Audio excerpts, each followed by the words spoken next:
Hey, I'm Ryan Reynolds. At Mint Mobile, we like to do the opposite of what Big Wireless does. They charge you a lot, we charge you a little. So naturally, when they announced they'd be raising their prices due to inflation, we decided to deflate our prices due to not hating you. That's right. We're cutting the price of Mint Unlimited from $30 a month to just $15 a month. Give it a try at mintmobile.com/switch. New activation and upfront payment for 3-month plan required. Taxes and fees extra. Additional restrictions apply. See mintmobile.com for full terms. 7 things you don't really need to know, but probably should. I'm Kear, and this is the Sunday 7. On today's episode of the Sunday 7, we uncover the sexy yuck. We find out about the sequencing of the Y chromosome. Well, Guyatt gets very agitated about ice cream, and we discover the science behind how your dog knows when you're sick. But first, it was on this day in 1931, the Lackawanna Railroad in New Jersey introduced the first electrically powered suburban railway. The first train was driven by no less than Thomas Edison himself, who of course had a long history with electric power. The trains were known as the wicker liners because the seats were made out of wicker to keep the train's weight low. This week saw a story that inspired an almost universal gasp. The story of the woman with an 8-centimetre worm which was found alive in her brain. The woman, who is 64 and lives in New South Wales in Australia, had a parasitic worm usually found in pythons take up residency in her skull. She complained of forgetfulness and depression, and a brain scan indicated abnormalities which required surgical investigation. Dr. Priya Bandi was the neurosurgeon who investigated the symptoms and found the mystery visitor. And fair warning, you might find this disturbing. I thought, okay, let's have a good feel around of what the stereotactic map and MRI showed us. And you could clearly, distinctly dissect with a dissector something quite abnormal. And that separated very well. Couldn't see anything to the eye, but then I used my tumour holding forceps to lift out what was there. And to my shock, there was a linear, wiggling red line. And my registrar said, "Is it an artery?" And I said, "Of course not here." But I looked, and once that all passed, we could see it was moving. And I said, "Please just take it out of my forceps," and rapidly passed it off to the pathology cot. And if you're worried about what happened to the worm, well, it didn't end well, as Dr. Bandi explains. Immediately, the worm was actually looked at by our infectious diseases specialist, Dr. Kennedy, at the time. It was then taken to the CSIRO in Canberra, still rapidly moving. I was told at 3 days' time it was still wiggling quite happily, but at that point it was sliced for genetic typing. It appears that the woman was a wild forager who collected grass and greens from local bushland, and that she may have inadvertently become infected by roundworm eggs shed by a carpet python. Infectious diseases physician Dr. Sanjaya Senanayake says that even though this story has gone hugely viral, there's still a really important lesson that there are real risks when animal diseases cross over into the human world. This is a parasite that's never been documented to cause infections in humans before. I know everyone's sort of looking at this as sort of the sexy yuck factor of the story, this big live worm, but the fact that it's the first human infection with this particular parasite, I think, is really important, because it just shows us that there may have been 100 years between pandemics, but we are still seeing new infections pop up every year.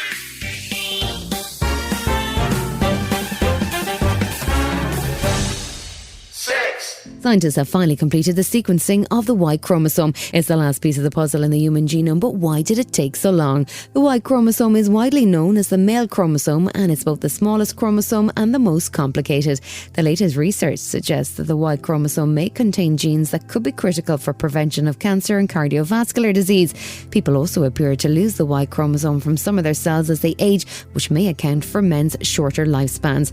Pille Hallast is a research associate at the Jackson Laboratory, and she says that to complete the sequencing, they had to look at a wide range of male subjects, 43 different men from 21 different world populations, to make sure that they covered all of the possible variations. The Y chromosome is one of the smallest chromosomes in the human genome. Until now, almost half of its sequence has been missing from the human reference genome, and the Y chromosome has largely been ignored in genomic analysis. The sequence composition of the human Y chromosome is rather complex. It contains many highly similar and repetitive regions which have been impossible to resolve using short-read sequencing technologies.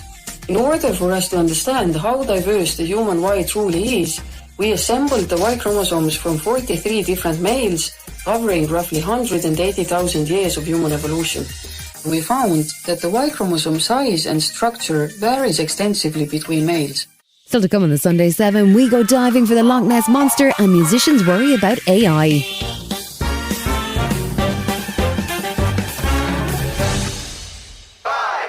The first recorded reference to the Loch Ness Monster dates back to the 6th century, when an Irish monk called St. Columba is supposed to have banished the monster to the loch.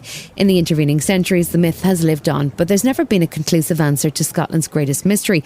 Apart from the iconic black and white image we've all seen, is there any truth to the story of a giant creature living in Loch Ness? Well, last weekend, science decided to get involved with the largest and most high-tech search of the waters in over half a century. The volunteer team working with the Loch Ness Centre used thermal imaging drones and a hydrophone to try and solve the mystery. Craig Gallifrey led the hunt and spoke to Sky News before the search to describe the new tech they had to search and was optimistic. With the technology that they're using now, they're using the thermal imaging and more sonar equipment that's more updated than they did previously. There could be something that might appear, whether it's other marine life that they've maybe not noticed before, or if there is more caves or anything else where something could be living. So what did they find? Well, not much, according to volunteer Alan McKenna. Did hear something. We heard 4 distinctive bloops. I don't know if it's the best way I can describe it to you. We all heard it. It wasn't just me, thank goodness. It was on the speaker system. The recording equipment didn't manage to capture the distinctive gloops either, and Nessie skeptic and geneticist Professor Neil Gemmel is not surprised. He says when he searched the loch back in 2018, he didn't find much. So we were looking to see what sort of DNA evidence we might find in Loch Ness. So the basic idea there was that if Nessie is a biological creature, then there would be traces of its passing in the water. I mean, this is a large creature, so presumably leaving relatively large amounts of material behind. We found 13 species of fish that we knew that were in Loch Ness, these things like salmon and trout and various other things. And we tested a variety of hypotheses that had been put forward to explain the Loch Ness Monster, including the idea that it's a giant marine reptile.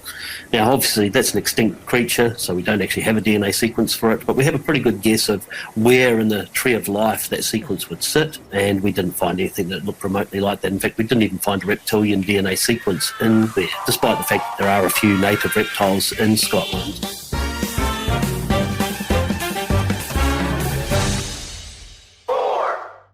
We're all familiar with the looming threat of AI to the creative industries. The power of AI is part of the reason for the Hollywood strikes, and AI has been used to deliver extraordinary vocal impressions of artists and singers.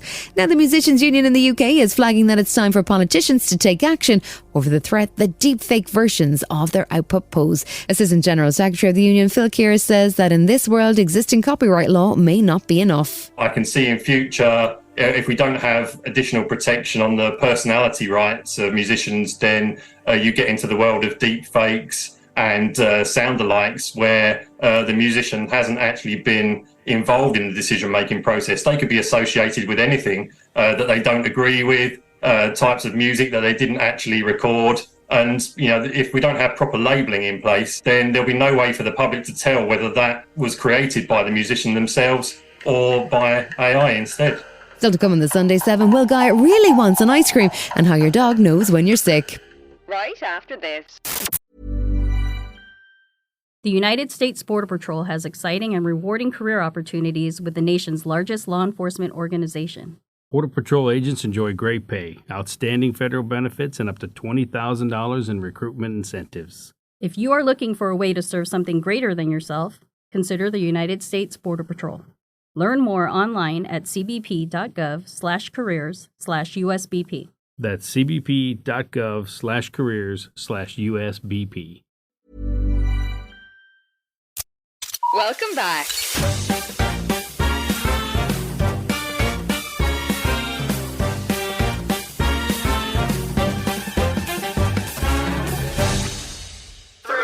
This week, our Smart 7 tech correspondent Will Guyatt really wanted an ice cream. In particular, he wanted a McDonald's McFlurry, but it's complicated. A corner of the internet has become obsessed with how often the McDonald's ice cream machines are broken. They've even created a global map of outlets on macbroken.com where you can check your local branch. And now the plot is thickening. So, Will, what's going on and who are Mr. Fix-It? Yeah, this is a really interesting story, and I get all the best stories for Smart 7. This is a tech repair firm, and it's known for fixing smartphones, but they want to be let loose on McDonald's ice cream machines. So they've been fixing Apple iPhones for years. They work with companies like Samsung and Google to provide parts for their devices, and they're really well known for their teardown videos online. They're the company that evaluates how tricky it is to repair an item or a product, and they've publicly shamed Apple to such an extent that Apple products are now actually more repairable. More modern Apple devices are becoming easier to fix as a result of their videos and their work in the US to try and get some laws through Congress. What has the McDonald's reaction been? Well, characteristically, McDonald's have told their franchisees that own their restaurants not to contact this company or work with them, because the iFixit company have worked with a company to develop a device that can understand all the error codes that this wonky ice cream machine spits out when it goes wrong. But they're saying currently don't work with these companies, and the idea with that is McDonald's have an exclusive deal with this company called Taylor, who want to who make the ice cream machines, and they want to be the only people to repair them. But it would appear these machines overheat and break down a hell of a lot. Tell me about the right to repair question. That's forced changes in attitudes on a lot of tech giants, right? Yeah, absolutely. We've actually had some rules now for games, consoles and for mobile phones in the US. The idea that they have to be easier to be repaired, and the companies themselves have to be able to provide the spares to fix your phone. Interestingly, Apple have made loads of components available on their website to repair their devices. Now, for me or you, it would be nearly impossible, because these things are, you almost need to see some of these components under a microscope. But it's the fact that they've opened the repair channel and enabled the local woman down at your local shopping centre or whoever to repair your device cheaper than going back to Apple or to Google. And essentially, they want to open it up now for ice cream machines. So they're working in the US to change the rule with Congress to specifically open this up so they can go and start working with McDonald's franchisees to start fixing these ice cream machines. Because apparently, if you go to that website, 12% of these ice cream machines are currently broken. And has this crossed over into digital copyright too? Yeah, this is interesting. At the moment, it's illegal for you to be able to fix one of these ice cream machines, because it is part of this thing called the Digital Millennium Copyright Act, and it's designed to stop people from fixing commercial equipment protected by copyright law. So essentially, this McDonald's ice cream is copyrighted like a piece of music or a book, essentially. So they're looking to go around this and break this particular rule, and I think they'll have a really, really good chance of getting this through with the organisation called Public Knowledge in the US, who are campaigning for law changes. I think this will come through.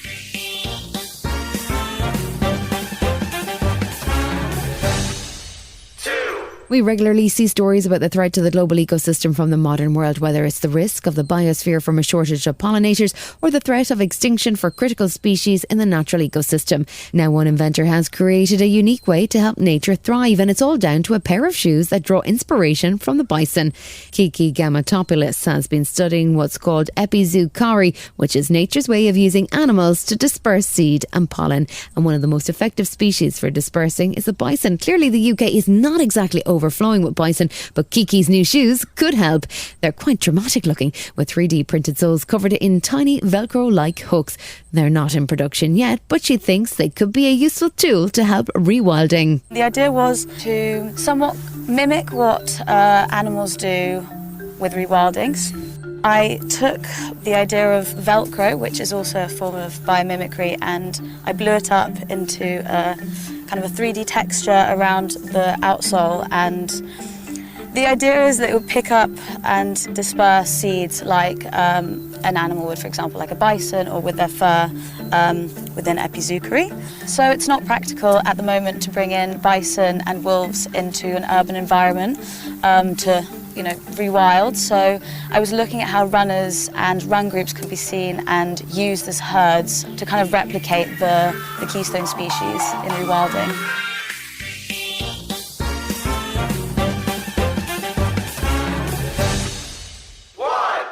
Dogs have long held the title of man's best friend, and in the last decade more canines have been deployed as service dogs to help us out in a variety of ways. The range of service dogs will give you an idea of just how versatile dogs can be. They range from hearing dogs to disability assistants, medical alerts and psychiatric service dogs. So what is it about dogs that make them so useful? They have an incredible sense of smell and can be trained to detect diseases such as cancers and Parkinson's disease, and they pay close attention to us. Maria Goodavage, author of Dr. Dogs, explained to CNN that dogs really do work for their best friend title. And they're experts at reading body language. They know your body language. They know even right down to your eyes when they get to know you well. And they study you. You are everything to them. And they can tell if something is wrong. When there's something amiss, whether emotionally or physically, dogs are going to notice. And that can key them into the fact that there's something not quite right here. Just about any dog can smell something may not be quite right. Dogs can sniff out illnesses in people. They just don't know what they're smelling. Their brains and their noses were wired for scent. They have such a rich olfactory world. It's kind of like our visual world. So if you could picture us seeing with our eyes, they basically see with their nose. This has been the Sunday 7. Wherever you're listening, do us a favour and hit the follow button. We'll be back tomorrow at 7 a.m. with the regular Smart 7. Have a great rest of your weekend.